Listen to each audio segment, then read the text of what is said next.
오늘도 좋은 하루 되시기 바랍니다. 우리 사도신경으로 신앙을 고백하고 하나님 앞에 예배하겠습니다. 나는 전능하신 아버지 하나님, 천지의 창조주를 믿습니다. 나는 그의 유일하신 아들, 우리 주 예수 그리스도를 믿습니다. 그는 성령으로 잉태되어 동정녀 마리아에게서 나시고 본디오 빌라도에게 고난을 받아 십자가에 못 박혀 죽으시고 장사된 지 사흘 만에 죽은 자 가운데서 다시 살아나셨으며 하늘에 오르시어 전능하신 아버지 하나님 우편에 앉아 계시다가 거기로부터 살아있는 자와 죽은 자를 심판하러 오십니다. 나는 성령을 믿으며 거룩한 공교회와 성도의 교제와 죄를 용서받는 것과 몸의 부활과 영생을 믿습니다. 아멘.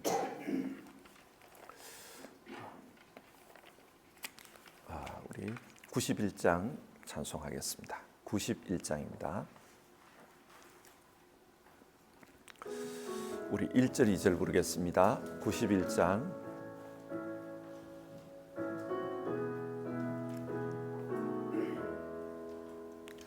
슬픈 마음 있는 사람 예수 이름 믿으면 영원토록 변함없는 기쁜 마음 얻으리. 예수의 이름은 세상의 소망이요 예수의 이름은 천국의 기쁨일세. 거룩하신 주의 이름 너의 방패 삼으라. 환난 시험 당할 때에 주께 기도드려라. 예수의 이름은 세상의 소망이요 예수의 이름은 전국의 기쁨일세. 아멘. 기도하겠습니다. 사랑이 많으신 하나님, 오늘도 하루를 시작하며 예수님의 이름을 찬송하고 또 우리가 믿는 복음을 마음으로 확신하며 그렇게 시작하게 하시니 감사를 드립니다. 하나님, 우리는 믿음으로 말미암아 하나님께서 주시는 의롭다 인정하시는 그 이신칭의 의를 얻었습니다. 그래서 우리의 실생활을 보면 별로 의로울 것이 없지만 하나님께서 의롭다 인정해 주셨기 때문에 하나님의 자녀로서 또 하나님께 감사하며 그리고 기쁨으로 우리가 살아갈 수 있습니다. 이 모든 것이 우리 주 예수님의 은총인 줄 압니다. 하나님, 오늘도 예배하는 가운데 또 하루의 삶을 사는 가운데 예수님께서 베풀어 주신 이 은총을 누리면서 사는 우리 성도님들 다 되게 하여 주시옵소서. 마음속에 근심이 있거나 슬픔이 있다면 예수님으로 말미암아 오는 그런 위로와 은혜를 경험할 수 있도록 도와주시옵소서.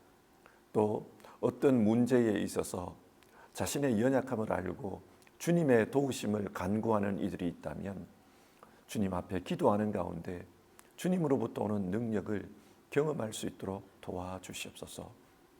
하나님, 우리는 예수님으로 인해 살아가는 사람임을 알고 그 믿음에 충실하게 살 수 있도록 우리 모두를 주장해 주시옵소서. 오늘 우리 예배 가운데 주님 은혜 주시기를 바랍니다. 함께 해 주시기를 바랍니다. 예수님의 이름으로 기도드립니다. 아멘.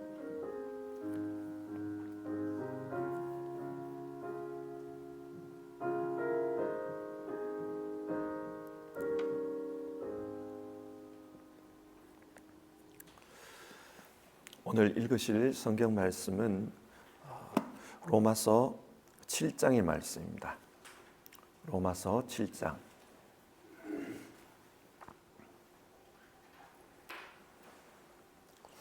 로마서 7장 1절부터 해서 6절까지를 교독해서 읽겠습니다. 1절부터 6절입니다. 형제 자매 여러분, 나는 율법을 아는 사람들에게 말을 합니다. 율법은 사람이 살아있는 동안에만 그 사람을 지배한다는 것을 알지 못합니까? 결혼한 여자는 그 남편이 살아있는 동안에는 법으로 남편에게 매여 있으나 남편이 죽으면 남편의 법에서 풀려납니다. 그러므로 남편이 살아있는 동안에 그 여자가 다른 남자에게로 가면 그 여자는 간음한 여자라는 말을 듣게 됩니다. 그러나 남편이 죽으면 그 법에서 해방되는 것이므로 다른 남자에게 갈지라도 간음한 여자가 되지 않습니다. 나의 형제 자매 여러분, 그러므로 여러분도 그리스도의 몸으로 말미암아 율법에 대해서는 죽임을 당했습니다. 그래서 여러분은 다른 분, 곧 죽은 사람들 가운데서 살아나신 그분에게 속하게 되었습니다. 그것은 우리가 하나님을 위하여 열매를 맺게 하기 위함입니다. 이전에 우리가 육신을 따라 살 때에는 율법으로 말미암아 일어나는 죄의 욕정이 우리 몸의 지체 안에서 작용해서 죽음에 이르는 열매를 맺었습니다. 그러나 지금은 우리를 올가맸던 것에 대해서 죽어서 율법에서 풀려났습니다. 그래서 우리는 문자의 얽매인 낡은 정신으로 하나님을 섬기지 않고 성령이 주시는 새 정신으로 하나님을 섬깁니다. 아멘. 사도 바울은 로마서 5장에서 8장까지 이신칭의 신앙의 유익에 대해서 말하고 있습니다. 어떤 유익이 있다고 말합니까? 로마서 7장은 율법으로부터 자유하게 됐다. 그런 유익이 있다는 거예요. 율법으로부터 자유함을 얻었다. 사실 우리는 이 유익이 그렇게 유익처럼 와닿지가 않습니다. 왜 그렇습니까? 우리는 율법을 그렇게 심각하게 믿고 따른 적이 없기 때문입니다. 그래서 율법으로부터 자유하게 되었다. 그게 그렇게 큰 은총 같지는 않습니다. 하지만 유대인들은 다릅니다. 바울 당시로 보면은 그들은 1000년이 넘는 세월을 이 율법의 의지에서 살았습니다. 좀 비교해서 한번 생각을 해봅시다. 한국은 오랜 시간 동안 유교의 가르침을 따라 살았습니다. 삼국시대부터 이 유교의 가르침을 따랐어요. 그런데 조선시대가 되면 이 유교를 국가 이념으로 받아들입니다. 모든 것을 결정함에 있어서 유교의 가르침에 맞나 맞지 않나 그걸 가지고 따졌습니다. 이렇게 되다 보니까 그 유교가 사람들의 일상생활에도 얼마나 큰 영향을 끼쳤습니까? 지금은 유교가 우리의 국가 이념이 아니지만 그래도 사람들의 삶을 보면 유교의 흔적이 뚜렷하게 남아 있습니다. 일상생활을 봐도 그렇고 또 무엇이 예의 바른 것이냐, 어떻게 사는 것이 사람다운 것이냐 이런 문제에 있어서는 지금도 유교적인 영향력이 굉장히 크다는 것을 우리는 알고 있습니다. 유대인들의 경우에는 율법이 우리보다 더 심각하게 그렇게 영향을 끼치고 있었어요. 율법을 온전하게 지키느냐 지키지 않느냐 그것에 따라서 천국에 가느냐 지옥에 가느냐 그것이 결정된다고 보았기 때문입니다. 그렇기 때문에 유대인들 중에 바리새파 사람들 같은 경우에는 이 율법을 철저하게 지켜야 된다. 그런 운동을 일으켰어요. 조선시대 보면은 우리가 유교를 가지고 당파를 만들지 않습니까? 그래 그 당파 싸움하면서 얼마나 치열하게 싸웁니까? 그 뜻대로 안 되면은 귀양 보내고 뭐 사형시키고 막 그러잖아요. 유대도 그랬던 겁니다. 이 바리새파 사람들은 그 당을 지어 가지고 율법을 철저하게 지키지 않으면은 사람들을 그렇게 강제를 했던 겁니다. 우리가 유교에서 조금 어긋나는 그런 삶을 살면은 동네에서 저놈은 쌍놈이다 그러잖아요. 그 쌍놈이다 이래버리면은 그 사람은 사람 취급 못 받습니다. 유대인들은 더 심각했어요. 율법을 어겼다. 그러면 그 사람은 지옥의 자식, 마귀의 자식이 되는 겁니다. 자, 그런데 이렇게 살아오던 유대인들에게 질문이 있었습니다. 그 질문이 뭐냐? 과연 사람은 이 율법을 온전하게 다 지킬 수 있을까? 그 질문이 있었어요. 율법을 지키려고 그렇게 애를 썼는데 애를 써도 죄책감이 있는 겁니다. 그러니까 과연 저걸 다 지킬 수 있을까? 그런 질문이 있었습니다. 또 다른 질문은 그러면 저 율법을 통해서 구원을 받는 게 가능할까? 왜냐하면 율법을 다 지킬 수가 없는데 그러면 그 율법을 통해 구원받는다는 게 그게 현실적으로 말이 되느냐? 이런 질문이 있었어요. 이런 질문에 대해서 바울은 율법을 통해 구원을 얻는 것은 불가능하다. 그렇게 말하고 있습니다. 그렇기 때문에 하나님께서는 율법이 아닌 다른 구원의 길을 주셨다는 겁니다. 그 다른 구원의 길이 뭡니까? 예수님입니다. 그 예수님을 믿고 그렇게 믿음으로 살면 구원을 얻는다. 그걸 말하고 있습니다. 자, 그러면 이 율법과 관련된 내용들을 오늘 본문을 통해서 좀 더 자세히 한번 보십시다. 먼저 바울은 1절에서 6절 율법의 한계에 대해서 이야기를 합니다. 율법은 사람이 살아있는 동안에만 효력이 있다는 거예요. 사람이 죽고 나면은 율법엔 효력이 없습니다. 이걸 설명하기 위해서 한 예로 결혼을 말합니다. 2절을 보면 결혼한 여자는 그 남편이 살아있는 동안에는 법으로 남편에게 매여 있으나 남편이 죽으면 남편의 법에서 풀려납니다. 고대 사회는 남성 중심의 사회였습니다.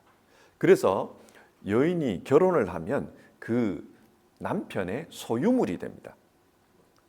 그래서 남편이 살아있는 동안에 다른 남자를 가까이 하면은 그것은 큰 문제가 돼요. 간음죄입니다. 하지만 남편이 죽고 나면은 이제 주인이 없어진 거잖아요.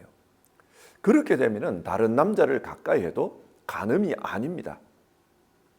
왜냐? 남편이 죽음으로써 그 관계가 율법의 효력이 이 간음에 관련한 이 법이 끝났기 때문이라는 겁니다.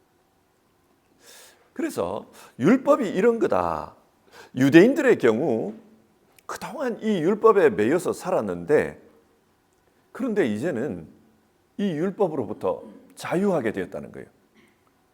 어떻게 율법으로부터 자유하게 됐습니까?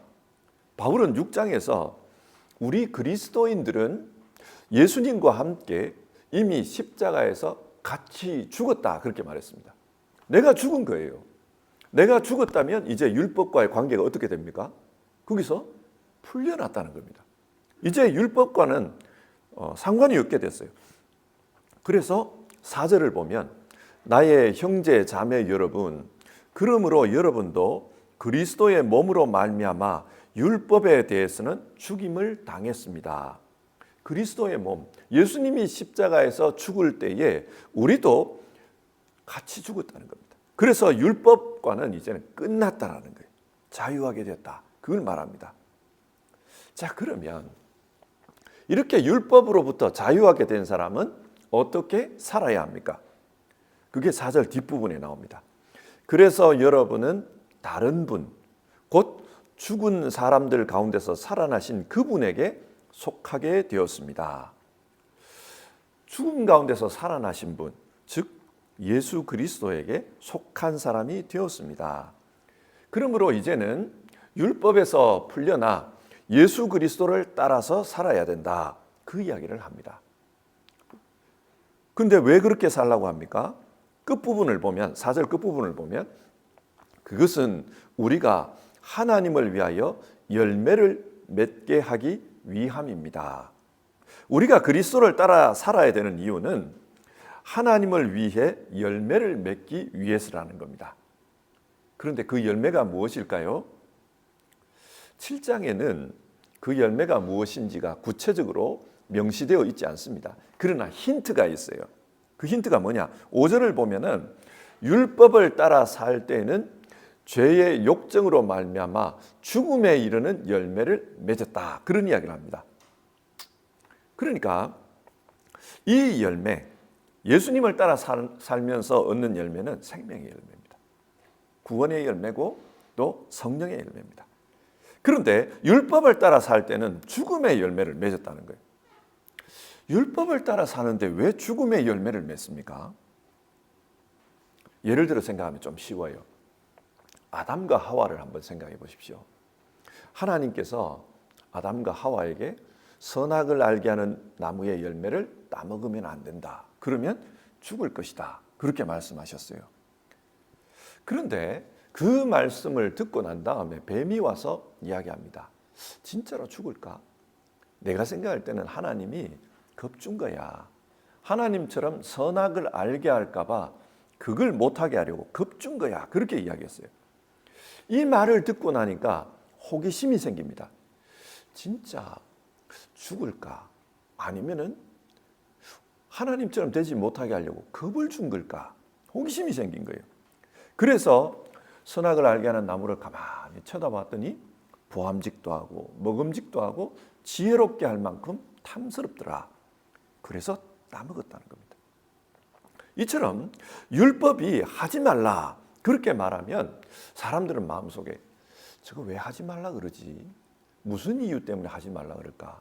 또 하나님처럼 되면 안 된다고 그걸 방지하려고 겁주려고 하지 말라 그런 걸까? 이 생각이 든다는 거예요.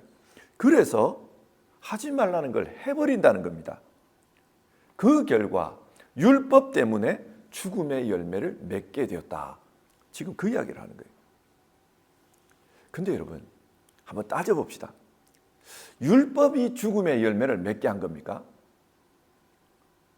그렇지는 않습니다. 율법은 하나님이 주신 말씀입니다. 그래서 12절을 보면 그러므로 율법은 거룩하며 계명도 거룩하고 의롭고 선한 것입니다. 율법은 거룩하고 의롭고 선한 것입니다. 근데 이게 죽음의 열매를 맺게 할까요? 그렇지 않습니다. 14절을 보면 우리는 율법이 신령한 것인 줄 압니다. 율법은 신령한 거라는 거예요. 그런데 이 율법을 따라 살았는데 왜 죽음의 열매를 맺게 되었는가?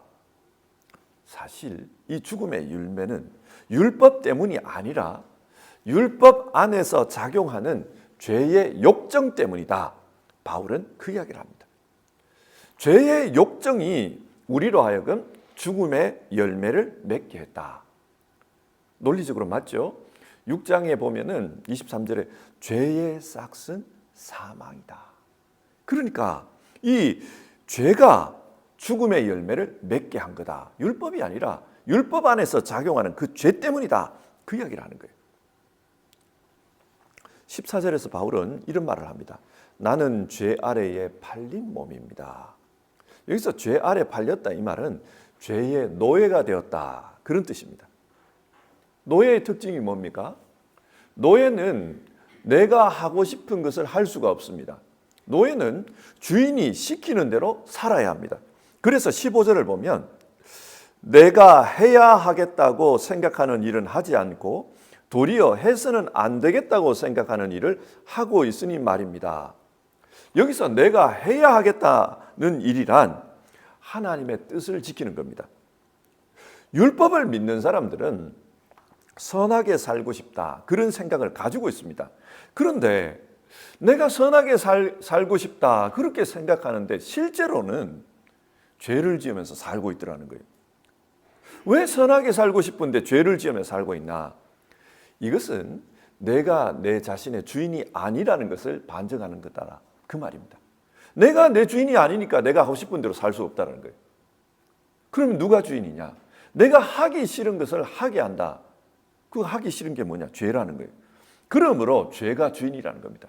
죄가 우리 인생의 주인이 되어서 내가 원하는 것은 하나님 뜻은 못 지키게 하고 내가 하기 싫어하는 것 그런 죄를 짓게 만든다는 겁니다. 그래서 바울은 21절에서 결론적으로 이런 말을 해요. 여기서 나는 하나의 법칙을 발견하였습니다.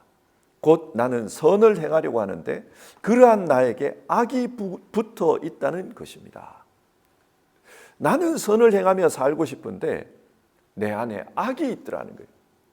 그래서 그 악의 노예가 되어가지고 선은 행하지 않고 악을 행하면서 죄를 지으면서 살고 있다. 그래서 죄의 열매를 거두고 있다는 겁니다. 여기서 악이 붙어 있다 이 말이 참 재밌는 표현이에요. 원어로 보면은 악이 붙어 있다, 옆에 누워 있다는 말이에요. 옆에 누워 있다. 부부가 같이 누워 있는 것처럼 딱 옆에 누워가 늘 달라붙어 있다 그 말입니다. 마귀가 이렇다는 거예요. 바울은 지금 예수님의 비유를 보면은 이런 이야기가 나오지 않습니까? 어떤 사람이 귀신에 들렸다가 그 귀신을 쫓아냈습니다. 예수님이 쫓아내신 거죠. 그러자 그 사람의 마음이 마치 청소된 집과 같이 되었다. 깨끗하게 되었다는 거예요. 그런데 그 쫓겨난 귀신이 갈 데가 없어서 여기저기 떠돌다가 다시 한번 와봤더니 그 집이 비어있더라. 그래서 좋다 하고는 다른 7 귀신과 함께 거기에 들어가 살았다. 그 이야기가 나옵니다. 이 비유를 보면 사람은 영적으로 볼 때 집과 같다는 거예요. 그 안에 성령이 함께 하시든지 아니면 이 마귀가 함께 하든지 둘 중에 하나라는 겁니다. 바울은 지금 일반적으로 볼 때 사람은 악이 달라붙어 있다. 그 마음 안에 이 악이 주인 노릇하고 있다. 그 집을 차지하고 있다. 그 말입니다. 그러다 보니까 어떤 일이 일어나는가? 23절. 내 지체에는 다른 법이 있어서 내 마음의 법과 맞서서 싸우며 내 지체에 있는 죄의 법에 나를 포로로 만드는 것을 봅니다. 이 악이 우리 안에 있으면서 자기의 포로로 만들어 버린다는 거예요. 그러면서 우리하고 싸웁니다. 우리 마음의 원, 나는 선하게 살고 싶습니다. 이 마음하고 싸워가지고 우리를 포로로 만들어 버린다. 우리도 어떤 문제를 이렇게 겪을 때는 마음에 갈등이 막 생기잖아요. 이렇게 할까 저렇게 할까. 그런데 바울은 그 갈등의 결과를 보면 늘 악이 이긴다는 거예요.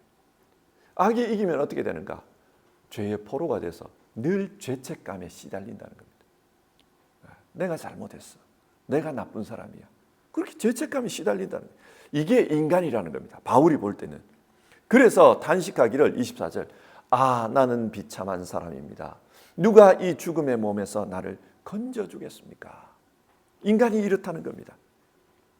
그런데 우리는 이 본문을 읽으면서 전체적인 맥락을 잊어버리면 안 됩니다. 바울은 지금 이신칭의 신앙을 가진 사람들이 누리게 되는 유익에 대해서 이야기하고 있습니다.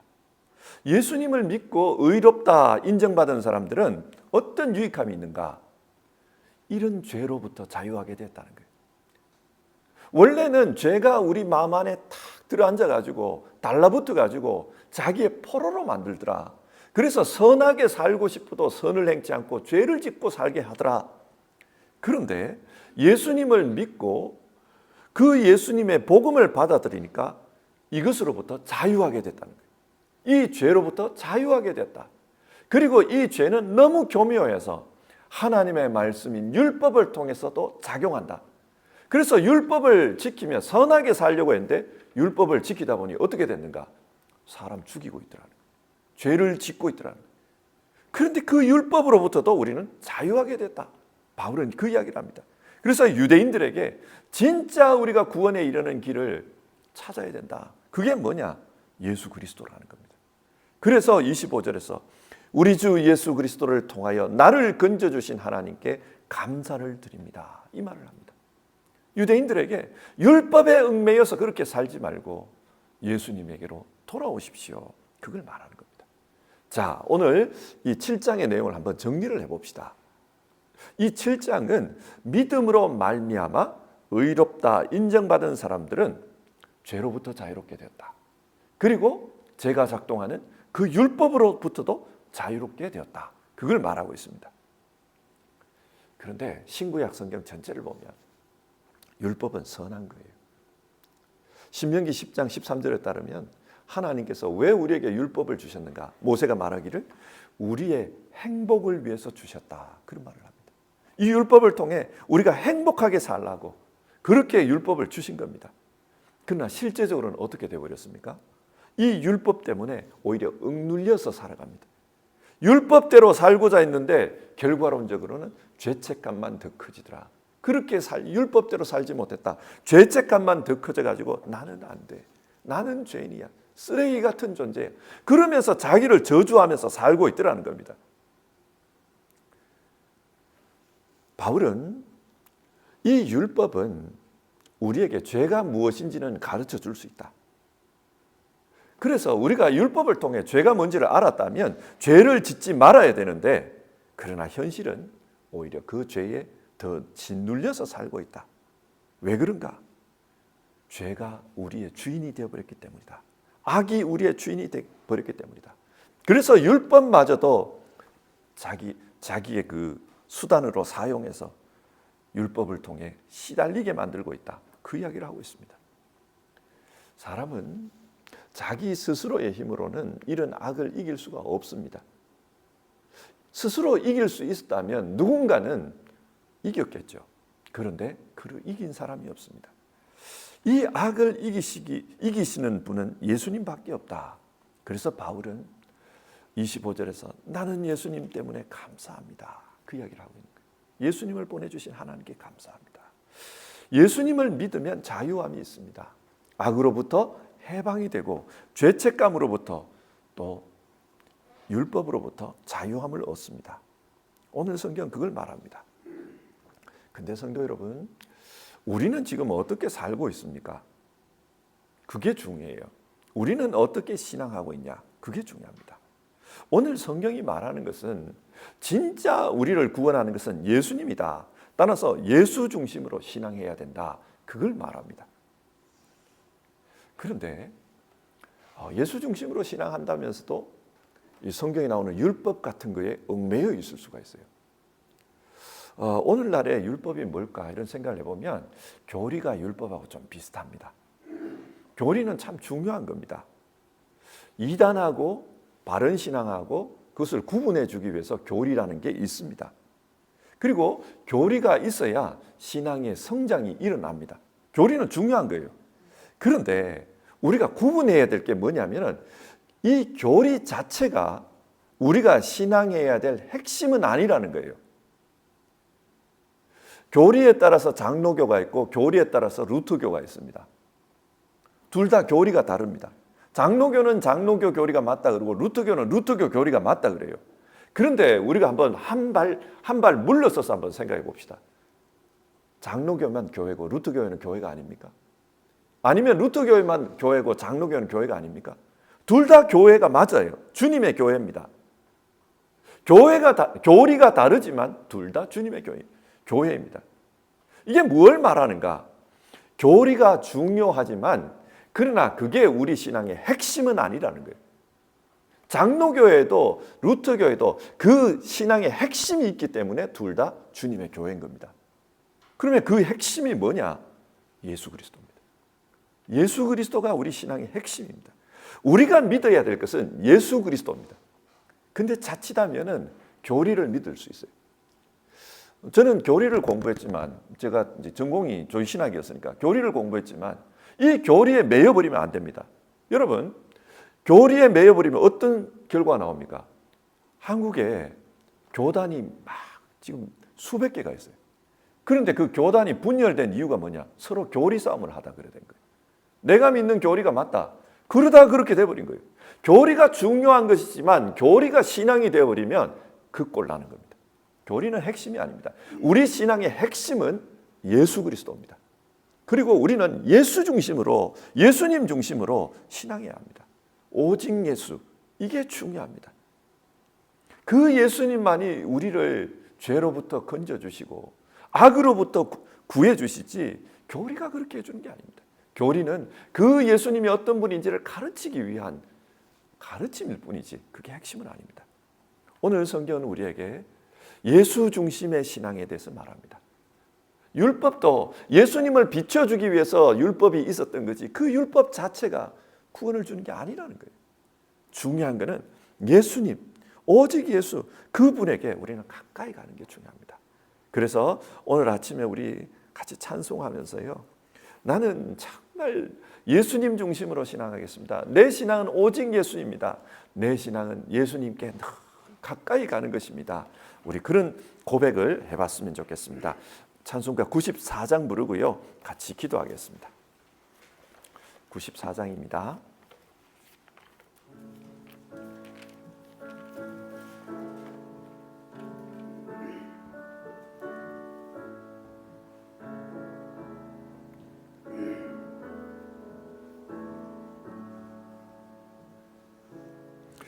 주 예수보다도 귀한 것은 없네. 이 세상 부귀와 바꿀 수 없네. 영축은 내 대신 돌아가시 그 놀라운 사랑 잊지 못해. 세상 즐거움 다 버리고 세상 자랑 다 버렸네. 주 예수보다도 귀한 것은 없네. 예수 밖에는 없네. 아멘. 우리 같이 기도해 봅시다. 우리 부른 찬송가처럼 내 인생에서는 내 주인은 예수님입니다. 나는 예수님을 내 주님으로 모십니다. 나는 예수님의 사람입니다. 그래서 예수님 따라 살겠습니다. 내 신앙은 오직 예수입니다. 우리 그것을 같이 고백해 봅시다. 그리고 주님, 예수님 따라서 살아가는 그런 삶을 내가 추구하겠습니다. 주님 따라 살아서 예수님 닮은 그런 신앙의 열매, 예수님 따라 살기 때문에 맺는 성령의 열매를 맺는 그런 사람 되고 싶습니다. 주님, 내 신앙을 이끌어 주시옵소서. 그리고 주님, 내 인생 가운데 역사해 주시옵소서. 우리 그런 기도를 같이 드려봅시다.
하나님, 오늘 성경을 통해서 우리가 누구를 신앙하고 있고 무엇을 신앙해야 되는지를 오늘 다시 한번 확인합니다.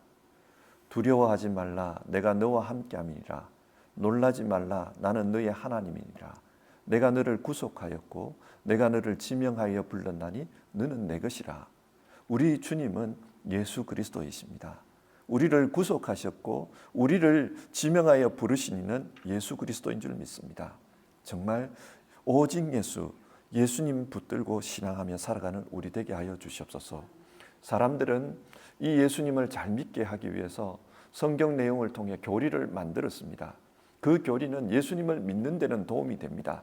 그러나 교리 자체가 진리가 아니라는 것을 우리는 압니다. 주님, 우리는 예수님 믿는 일에 집중하게 하여 주시옵소서. 그리고 살아가면서 그 예수님 따라가는 일에 우리가 힘쓰게 하여 주시옵소서. 예수님의 말씀, 예수님의 가르침, 예수님의 생각을 실천하면서 신앙하는 우리 되게 하여 주시옵소서. 그렇게 하면 우리 안에 성령의 열매가 맺혀지고 신앙의 많은 열매가 맺혀질 줄 믿습니다. 우리 모두가 예수님으로 말미암아서 복된 그런 신앙하게 하여 주시옵소서. 주님께 간청드립니다. 우리는 주님의 것입니다. 주님께서 우리를 다스려 주시옵소서.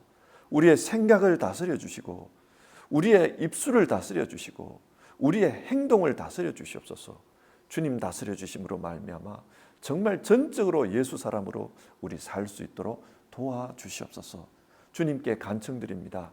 우리 성도님들 가운데 주님의 역사, 주님의 은총이 필요한 분들이 있습니다. 주님 도와주시옵소서. 어려움 가운데 있는 분들 주님께서 은총 베풀어 주시고 주님의 능력으로 역사해 주시는 그런 일들이 나타나게 하여 주시옵소서. 오직 예수로 말미암아 정말 주님께서 원하시는 그런 삶을 살아갈 수 있도록 우리 모두 가운데 일하여 주시옵소서. 우리 주님 예수님의 이름으로 기도드립니다. 아멘. 주기도문 하겠습니다. 하늘에 계신 우리 아버지, 아버지의 이름을 거룩하게 하시며 아버지의 나라가 오게 하시며 아버지의 뜻이 하늘에서와 같이 땅에서도 이루어지게 하소서. 오늘 우리에게 일용할 양식을 주시고 우리가 우리에게 잘못한 사람을 용서하여 준 것 같이 우리 죄를 용서하여 주시고 우리를 시험에 빠지지 않게 하시고 악에서 구하소서. 나라와 권능과 영광이 영원히 아버지의 것입니다. 아멘.